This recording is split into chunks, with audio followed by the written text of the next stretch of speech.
ನಮಸ್ಕಾರ ಸ್ನೇಹಿತರೆ, ಕಥಾಜ್ಞಾನ ಚಾನೆಲ್ಗೆ ಸ್ವಾಗತ. ಶ್ರೀ ಚಕ್ರರಾಜ ನಿಲಯೇ ಶ್ರೀಮತ್ ತ್ರಿಪುರ ಸುಂದರಿ ರಾಜರಾಜೇಶ್ವರಿ ಮಾತಾ ಪಾಹಿ ಮಾಂ ಪರಮೇಶ್ವರಿ ಮೃಣ್ಮಯಿ ರೂಪಧಾರಿಣಿ ಭಕ್ತ ಸಂಕಷ್ಟ ನಿವಾರಿಣಿ ಪೊಳಲಿ ಪುರವಾಸಿನಿ ರಾಜರಾಜೇಶ್ವರಿ ಜಗನ್ಮಾತೆ ನಮೋಸ್ತುತೆ.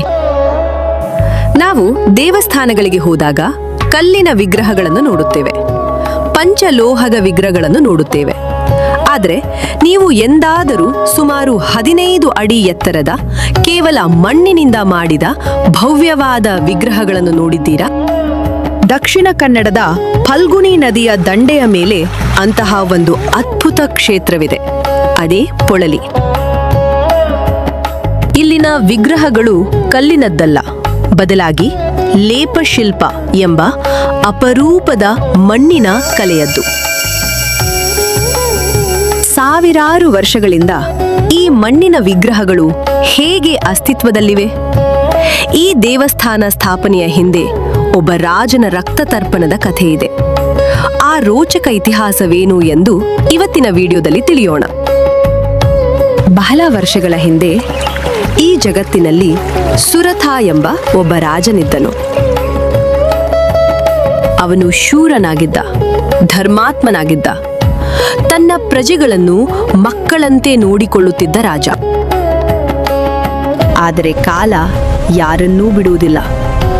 ನೆರೆಯ ಶತ್ರು ರಾಜರು ಸುರಥನ ಮೇಲೆ ದಾಳಿ ಮಾಡಿದರು. ಅದಕ್ಕಿಂತ ದೊಡ್ಡ ನೋವು ಏನೆಂದರೆ, ತನ್ನವರೇ ಆದ ಮಂತ್ರಿಗಳು ಅವನಿಗೆ ದ್ರೋಹ ಮಾಡಿದರು. ಒಂದು ದಿನ ರಾಜನಿಗೆ ರಾಜ್ಯವೇ ಉಳಿಯಲಿಲ್ಲ. ಸುರಥ ರಾಜನು ಎಲ್ಲವನ್ನೂ ಕಳೆದುಕೊಂಡವನಾಗಿ ಕಾಡಿನೊಳಗೆ ಹೋಗಿಬಿಟ್ಟನು. ಅದೇ ಕಾಡಿನಲ್ಲಿ ಅವನಿಗೆ ಸಮಾಧಿ ಎಂಬ ಒಬ್ಬ ವೈಶ್ಯನು ಸಿಕ್ಕನು. ಅವನ ಕಥೆ ಕೂಡ ನೋವಿನಿಂದ ತುಂಬಿತ್ತು. ಅವನು ಅಪಾರ ಸಂಪತ್ತನ್ನು ಗಳಿಸಿದ್ದನು.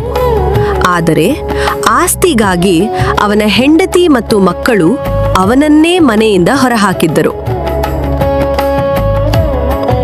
ಒಬ್ಬನಿಗೆ ರಾಜ್ಯದ ನೋವು, ಮತ್ತೊಬ್ಬನಿಗೆ ತನ್ನವರೇ ಮಾಡಿದ ದ್ರೋಹದ ನೋವು. ಇಬ್ಬರು ಒಂದೇ ರೀತಿಯ ದುಃಖದಲ್ಲಿ ಒಟ್ಟಿಗೆ ಕಾಡಿನಲ್ಲಿ ಸಂಚರಿಸುತ್ತಿದ್ದರು. ತಮ್ಮ ಮನಸ್ಸಿಗೆ ಶಾಂತಿ ಸಿಗಲಿ ಎಂಬ ಆಸೆಯಿಂದ ಇಬ್ಬರು ಮೇಧಸ ಎಂಬ ಮಹರ್ಷಿಯ ಆಶ್ರಮಕ್ಕೆ ಬಂದರು. ಋಷಿಯ ಮುಂದೆ ತಮ್ಮ ಜೀವನದ ಎಲ್ಲಾ ನೋವುಗಳನ್ನು ಹೇಳಿಕೊಂಡರು. ಅವರ ಮಾತು ಕೇಳಿದ ಋಷಿ ನಿಧಾನವಾಗಿ ಹೇಳಿದರು, ನೀವು ಇಬ್ಬರೂ ದುಃಖದಲ್ಲಿದ್ದರೂ ಇನ್ನೂ ಈ ಜಗತ್ತಿನ ಮೇಲೆ ಮಮಕಾರ ಬಿಡಲಿಲ್ಲ. ಇದು ಮಾಯೆ. ಈ ಮಾಯೆಯನ್ನು ದೂರ ಮಾಡಬಲ್ಲವಳು ಮಹಾಮಾಯೆ, ರಾಜರಾಜೇಶ್ವರಿ. ಹೀಗೆ ಹೇಳುತ್ತಾ ಋಷಿಗಳು ದೇವಿ ಮಹಾತ್ಮೆಯನ್ನು ಉಪದೇಶಿಸಿ ಫಲ್ಗುಣಿ ನದಿಯ ಪವಿತ್ರ ಮಣ್ಣಿನಿಂದ ದೇವಿಯ ವಿಗ್ರಹವನ್ನು ನಿರ್ಮಿಸಿ ತಪಸ್ಸು ಮಾಡಲು ಹೇಳಿದರು. ಸುರಥ ರಾಜ ಮತ್ತು ಸಮಾಧಿ ವೈಶ್ಯ ನದಿಯ ದಂಡೆಯ ಮೇಲೆ ಮಣ್ಣಿನಿಂದ ದೇವಿಯ ಭವ್ಯ ವಿಗ್ರಹವನ್ನು ತಯಾರಿಸಿದರು. ಅಲ್ಲಿಯೇ ತಪಸ್ಸು ಆರಂಭವಾಯಿತು. 1 ವರ್ಷ, 2 ವರ್ಷ,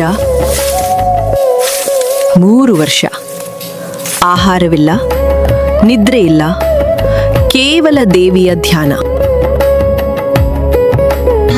ಆದರೂ ದೇವಿ ಪ್ರತ್ಯಕ್ಷವಾಗಲಿಲ್ಲ.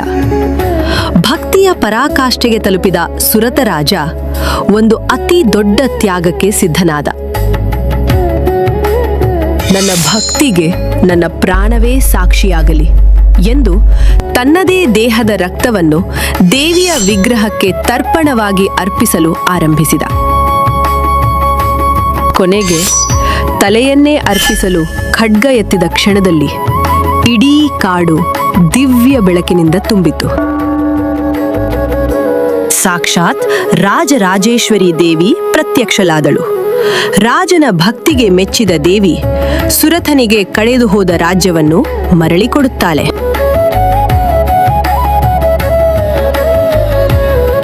ಸಮಾಧಿ ವೈಶ್ಯನಿಗೆ ಈ ಜಗತ್ತಿನ ಬಂಧನಗಳಿಂದ ಮುಕ್ತಿ, ಮೋಕ್ಷವನ್ನು ಕರುಣಿಸುತ್ತಾಳೆ.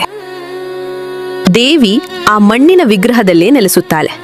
ಅದೇ ವಿಗ್ರಹ ಇವತ್ತಿನ ಪೊಳಲಿ ರಾಜರಾಜೇಶ್ವರಿ ಕ್ಷೇತ್ರದ ಮೂಲ ಶಕ್ತಿ. ಇಂದಿಗೂ ಆ ವಿಗ್ರಹಗಳು ಕಲ್ಲಿನದ್ದಲ್ಲ, ಮಣ್ಣಿನಿಂದಲೇ ನಿರ್ಮಿತವಾದ ಲೇಪ ಶಿಲ್ಪಗಳು. ಆ ಕಾರಣದಿಂದಲೇ ಅಲ್ಲಿ ಜಲಾಭಿಷೇಕ ಮಾಡುವುದಿಲ್ಲ. 1000 ವರ್ಷಗಳಾದರೂ ಆ ಮಣ್ಣಿನ ವಿಗ್ರಹಗಳು ನಿಂತಿರುವುದು ಭಕ್ತಿಯ ಶಕ್ತಿಗೆ ಸಾಕ್ಷಿ. ಈಗ ನಾವು ಇಲ್ಲಿಯ ಜಾತ್ರಾ ವಿಶೇಷಗಳನ್ನು ತಿಳಿಯುವ. ಇಲ್ಲಿ ಜಾತ್ರೆ ಅಂದರೆ 1 ತಿಂಗಳ ಸಂಭ್ರಮ. ಪೊಳಲಿ ಜಾತ್ರೆ ಸಾಮಾನ್ಯವಾಗಿ ಮೀನ ಮಾಸದಲ್ಲಿ ಮಾರ್ಚ್ ಏಪ್ರಿಲ್ ಪ್ರಾರಂಭವಾಗಿ ಸುಮಾರು 1 ತಿಂಗಳ ಕಾಲ ನಡೆಯುತ್ತದೆ.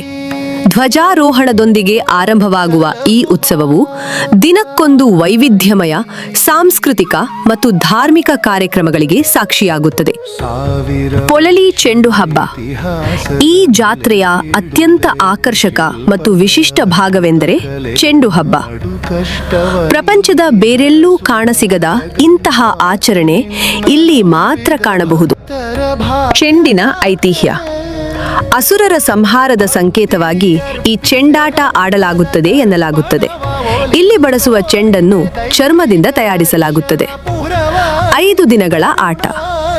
ಜಾತ್ರೆಯ ಕೊನೆಯ ದಿನಗಳಲ್ಲಿ ಸತತ 5 ದಿನಗಳ ಕಾಲ ಈ ಚೆಂಡಾಟ ನಡೆಯುತ್ತದೆ. ಇದಕ್ಕೆ ಪ್ರಥಮ ಚೆಂಡು, ದ್ವಿತೀಯ ಚೆಂಡು ಹೀಗೆ ಹೆಸರಿರುತ್ತದೆ. ರಥೋತ್ಸವ ಮತ್ತು ಅವಭೃತ ಸ್ನಾನ. ಜಾತ್ರೆಯ ಕೊನೆಯ ಹಂತದಲ್ಲಿ ಭವ್ಯವಾದ ರಥೋತ್ಸವ ನಡೆಯುತ್ತದೆ. ದೇವಿಯ ಉತ್ಸವ ಮೂರ್ತಿಯನ್ನು ಅದ್ದೂರಿಯಾಗಿ ಅಲಂಕರಿಸಿದ ರಥದಲ್ಲಿ ಕೂಡಿಸಿ ದೇವಸ್ಥಾನದ ಸುತ್ತ ಪ್ರದಕ್ಷಿಣೆ ಮಾಡಿಸಲಾಗುತ್ತದೆ.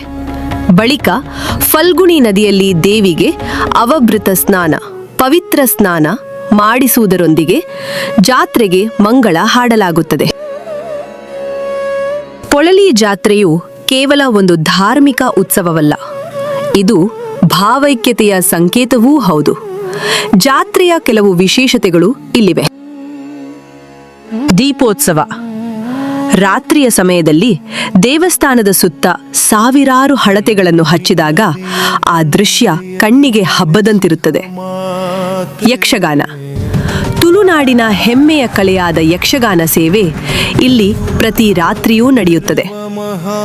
ಅಂಗಡಿ ಮುಂಗಟ್ಟು. ಇಲ್ಲಿನ ಬೃಹತ್ ಸಂತೆ ಅಥವಾ ಮಾರುಕಟ್ಟೆ ಜಿಲ್ಲೆಯಲ್ಲೇ ಅತಿ ದೊಡ್ಡದು ಎನ್ನಲಾಗುತ್ತದೆ. ಪೊಳಲಿ ಕ್ಷೇತ್ರಕ್ಕೆ ಭೇಟಿ ನೀಡುವ ಹಾದಿ. ಸ್ನೇಹಿತರೆ, ನೀವು ಕೂಡ ಈ ಪುಣ್ಯ ಕ್ಷೇತ್ರಕ್ಕೆ ಭೇಟಿ ನೀಡಬೇಕೆಂದಿದ್ದರೆ ಮಂಗಳೂರಿನಿಂದ ಕೇವಲ 19 ಕಿಲೋಮೀಟರ್ ದೂರದಲ್ಲಿದೆ ಈ ಪೊಳಲಿ ರಾಜರಾಜೇಶ್ವರಿ ದೇವಸ್ಥಾನ. ಮಂಗಳೂರಿನಿಂದ BC ರೋಡ್ ಮಾರ್ಗವಾಗಿ ಕೈಕಂಬಕ್ಕೆ ಬಂದು ಅಲ್ಲಿಂದ ಪೊಳಲಿಯನ್ನು ಸುಲಭವಾಗಿ ತಲುಪಬಹುದು. ನೋಡಿದ್ರಲ್ಲ ಸ್ನೇಹಿತರೆ, 1000 ವರ್ಷಗಳ ಇತಿಹಾಸವಿರುವ ಮಣ್ಣಿನ ವಿಗ್ರಹಗಳ ಈ ರಹಸ್ಯಮಯ ಕ್ಷೇತ್ರ ಎಷ್ಟು ಅದ್ಭುತವಾಗಿದೆ ಎಂದು. ಜೀವನದಲ್ಲಿ ಒಮ್ಮೆಯಾದರೂ ನೀವು ಕುಟುಂಬ ಸಮೇತರಾಗಿ ಪೊಳಲಿ ಕ್ಷೇತ್ರಕ್ಕೆ ಭೇಟಿ ನೀಡಿ ಆ ರಾಜರಾಜೇಶ್ವರಿ ದೇವಿಯ ದರ್ಶನ ಪಡೆದು ಪುನೀತರಾಗಿ. ಅಲ್ಲಿನ ಆ ಪ್ರಶಾಂತತೆ ಮತ್ತು ದೈವಿಕ ಶಕ್ತಿ ನಿಮ್ಮ ಮನಸ್ಸಿಗೆ ಖಂಡಿತ ನೆಮ್ಮದಿ ನೀಡುತ್ತದೆ. ಈ ಮಾಹಿತಿ ನಿಮಗೆ ಇಷ್ಟವಾಗಿದ್ದರೆ ಈ ಕೂಡಲೇ ವಿಡಿಯೋವನ್ನು ಲೈಕ್ ಮಾಡಿ ಮತ್ತು ನಿಮ್ಮ ಆಪ್ತರೊಂದಿಗೆ ಶೇರ್ ಮಾಡಿ. ಇಂತಹದ್ದೇ ರೋಚಕ ಇತಿಹಾಸ ಮತ್ತು ರಹಸ್ಯಗಳ ಕಥೆಗಳಿಗಾಗಿ ನಮ್ಮ ಕಥಾಧ್ಯಾನ ಚಾನೆಲ್ಗೆ ಸಬ್ಸ್ಕ್ರೈಬ್ ಆಗಲು ಮರೆಯಬೇಡಿ. ಮುಂದಿನ ಭಾಗದಲ್ಲಿ ಮತ್ತೊಂದು ಇತಿಹಾಸದ ರಹಸ್ಯದೊಂದಿಗೆ ಭೇಟಿಯಾಗೋಣ. ಅಲ್ಲಿಯವರೆಗೆ ಧನ್ಯವಾದಗಳು. ನಮಸ್ಕಾರ.